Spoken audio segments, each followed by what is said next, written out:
आज हम यहाँ पर कक्षा 10 विज्ञान के अध्याय 14 है ऊर्जा के स्रोत, इसके 10 महत्वपूर्ण प्रश्नों को देखेंगे जिनकी 2021 बोर्ड परीक्षा में आने की बहुत अधिक संभावना है। यदि आप संपूर्ण कक्षा 10 विज्ञान के अध्याय 1 से लेकर के अध्याय 16 तक किसी भी अध्याय के महत्वपूर्ण प्रश्नों की वीडियो देखना चाहते हैं तो डिस्क्रिप्शन चेक करें, और यदि आप संपूर्ण कक्षा 10 एनसीईआरटी गणित को हल सहित देखना चाहते हैं तो चैनल की प्लेलिस्ट चेक करें। हमने संपूर्ण कक्षा 10 एनसीईआरटी गणित को भी हल कर दिया है। तो यहाँ पर अध्याय 14 है ऊर्जा के स्रोत, इसके महत्वपूर्ण प्रश्नों को देखेंगे।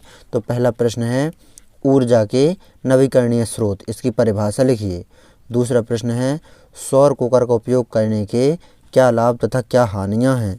तीसरा प्रश्न है नाभिकीय संलयन और नाभिकीय विखंडन में अंतर लिखिए। चौथा प्रश्न है नाभिकीय ऊर्जा का क्या महत्व है। पांचवा प्रश्न है भूतापीय ऊर्जा क्या होती है। महासागर से प्राप्त हो सकने वाली भूतापीय ऊर्जा की क्या सीमा है। छठवां प्रश्न है सौर कुकर के लिए कौन सा दर्पण अवतल, उत्तल अथवा समतल दर्पण अधिक उपयुक्त होता है और क्यों। सातवां प्रश्न देखेंगे सौर कुकर का नामांकित चित्र बनाइए। आठवां प्रश्न देखेंगे, ये विकल्प में आपसे पूछा जा सकता है, पवनों का देश किस देश को कहा जाता है। नौवां प्रश्न देखेंगे हम यहाँ पर, नौवां प्रश्न है यहाँ पर जीवाश्म ईंधन की क्या हानियाँ हैं, ये भी बहुत अधिक महत्वपूर्ण प्रश्न है। 10वां प्रश्न देखेंगे बायोमास क्या है।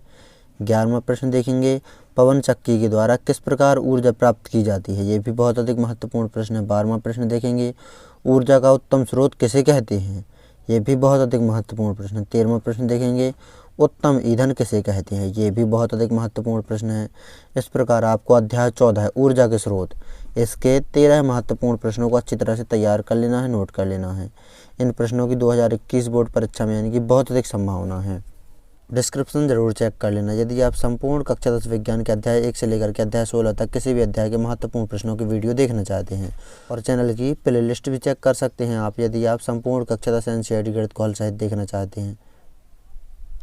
तो नोट कर लीजिए इन प्रश्नों को अच्छी तरह से और तैयार भी कर लीजिए।